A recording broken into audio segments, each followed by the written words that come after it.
ng bayan, maasahan anumang panahon.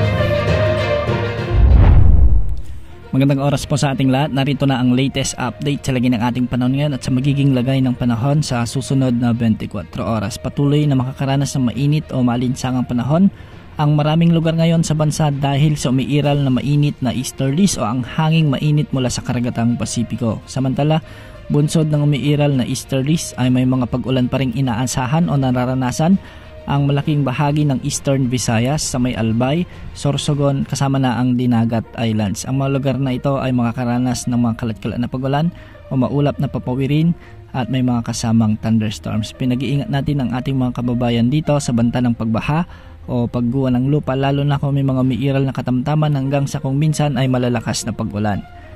Dahil pa rin sa mainit na easterlies ay makakaranas naman ng maalinsangang panahon ang buong Luzon, lalo na sa may syudad ng Metro Manila at mga kalapit na lalawigan dito. Makakaranas din ng maalinsangang panahon ang mga lugar kung saan may mga raming tao at mainit na panahon din ang inaasahan sa nalalabing bahagi ng Luzon, sa buong Visayas at sa nalalabing bahagi ng Mindanao. Samantalang posibleng ideklara na ng Pag-asa ang pagtatapos ng amihan season ngayong taon sa mga susunod na araw. Dahil dito nagbabadya na ring maranasan ang mas mainit na panahon o mas mataas na heat index sa mas marami pang lugar sa bansa sa mga susunod na linggo, hudyat ng papalapit na hot dry season. Sa mga ganitong panahon, laging isaalang-alang ang kalusugan natin, lalo na yung mga may mga comorbidities gaya ng hypertension at sakit sa puso. Ugaling uminom ng maraming tubig at umiwas sa maiinit na lugar kung hindi naman kinakailangan.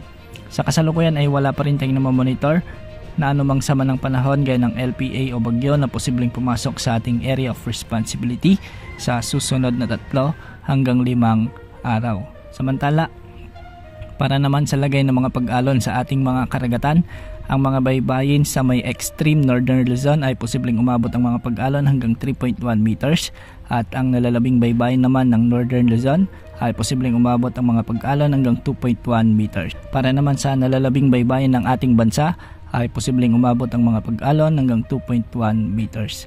Bukas asahan pa rin ang pag-iral ng mainit na easterlies sa buong bansa.